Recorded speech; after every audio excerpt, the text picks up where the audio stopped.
கடகம் கடகம் வந்து 2025 எல்லாருக்கும் அந்த சனி பெயர்ச்சிலாம் வரப்போகுது. ஸோ ரொம்ப பாசிட்டிவான விஷயத்தை நிறைய முன்னாடியே சொல்லிட்டோம். இப்போ 2025 ஜனவரி மாதம் ஆண்டுடைய துவக்கத்தை எல்லாருக்கும் பெரிய லெவலில் எதிர்பார்ப்பு இருக்கும். கடகம் நமக்கு வந்து மாற்றம் வந்துருமா, ஸோ ஜான்லேயே ஏதாவது ஒரு பாசிட்டிவ் இருக்கா அப்படின்னு நம்ம வந்து எதிர்பார்ப்போம்.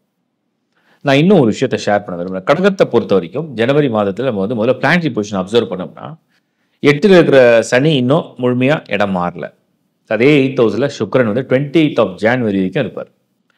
செவ்வாய் வந்து 22nd வந்து கடகத்திலேருந்து அப்படியே ரிவர்ஸில் அவர் வந்து மிதுனத்துக்கு போயிடுறாரு. வக்கரத்தில் மிதுனத்தில் போயிடுறாரு. குரு வந்து 11th ஹவுஸில் பொசிஷன் எடுத்திருக்கு. அது குரு மட்டும் ஒரு சேஃபான இடத்துல நல்லா இருக்கார். அடுத்தது நம்ம வந்து கடகத்துக்கு பார்க்கும்போது என்னன்னா புதன்.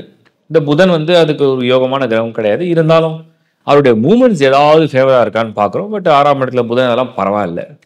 சூரியனுடைய பார்வை கடகத்தில். ஓவராலாக பார்த்தோம்னா கடகம் 2025 ஜான் ஒரு சுமாரான ஒரு மந்த்து தான். பிகினிங் வந்து சூப்பர் டூப்பர் பூம்லாம் ஆகாது. ஆவரேஜாக ஸ்டார்ட் பண்ண போகிறீங்க. ஆவரேஜாக ஸ்டார்ட் பண்ண ஆல்ரெடி அந்த ப்ராசஸ் ஏதாவது இருக்குது, பண்ணிட்டு இருக்கீங்க, முயற்சியில் இருக்கீங்க, முயற்சி பண்ணிட்டு இருக்கீங்க, அப்படியே அதை வந்து திட்டத்தை அப்படியே கண்டினியூ பண்ணலாம். ஜனவரி மாதம் அப்படியே கொஞ்சம் கண்டினியூ பண்ணலாம். இது வந்து நல்லதாக எனக்கு வந்து படுது. அப்போ வந்து நம்ம வந்து இந்த இந்த ஜான் மந்த்தை பொறுத்த வரைக்கும் ப்ரொஃபஷனல் லைஃப்பில் ஒரு ஜாபில் இல்லை வந்து ஒரு பிஸ்னஸில் ஏதாவது பெருசாக எதிர்பார்க்கலாம், ஏதாவது பண்ணிடலாம்.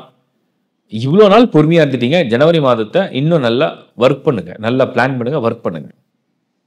பட் அதை செயல்படுத்துறதுக்கு சரியான மாதமா அப்படின்னு கேட்டால் கடகத்துக்கு அதை செயல்படுத்துறதுக்கு சரியான மாதம் இல்லை.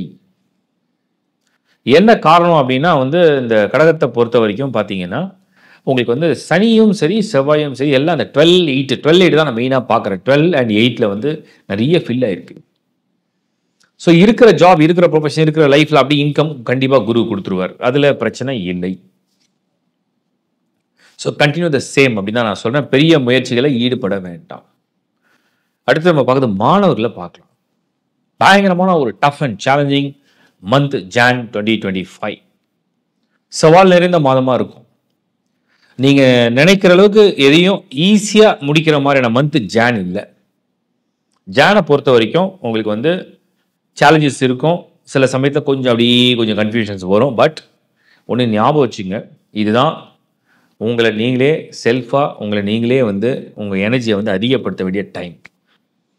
நமக்கு எப்போல்லாம் டிரான்சிஷன் வந்து கொஞ்சம் சரியான இடத்துல மூவ் ஆகலையோ அப்போல்லாம் நம்ம இன்னும் விழிப்புணர்வோடு அந்த விஷயத்தை ஹேண்டில் பண்ண கற்றுக்கும். ஸோ இது வந்து இப்படி இருக்குது அப்படின்னு சொல்லிட்டு நம்ம டல் ஆகிடக்கூடாது. ஸோ உங்களுக்கு கொடுக்குற மெசேஜ் என்னென்னா, எக்ஸாம்ஸ்க்கெலாம் பிளான் பண்ணுறீங்க, ப்ரிப்பேர் பண்ணுறீங்கன்னா நீங்கள் மினிமம் 3 times ஒரு விஷயத்தை வந்து ப்ராக்டிஸ் பண்ணுங்கள். இந்த ப்ராக்டிஸ் என்ன பண்ணணும்னா எதெல்லாம் 8th ஹவுஸில் இருக்கோ அதில் வந்து ஒரு பாசிட்டிவ் இருக்குது. இந்த பாசிட்டிவ் என்ன நான் சொல்கிறேன். 8ஆம் இடம்னா என்ன, ஒன்று நடக்காதுன்னு கிடையாது. ஒன்று கடினமான சூழ்நிலையை கொடுத்து டஃப் சேலஞ்ச் அண்ட் டாஸ்க்கை கொடுக்கும். அதை யார் ஃபேஸ் பண்ணுறா அவங்களுக்கு வெற்றி, அதுதான் அதோடைய ரிசல்ட். ஸோ 3 times ப்ராக்டிஸ் பண்ணிங்கன்னா அதில் உள்ள பிளாக்கை நீங்கள் உடைச்சிருவீங்க. அது பெரிய சேலஞ்சை சக்ஸஸை ஜெயிக்க வைக்கும். இது ஒரு பாசிட்டிவான விஷயமா நான் பார்க்குறேன். ஸோ மாணவர்களுக்கு ப்ராக்டிஸ் அதிகமாக வேணும்.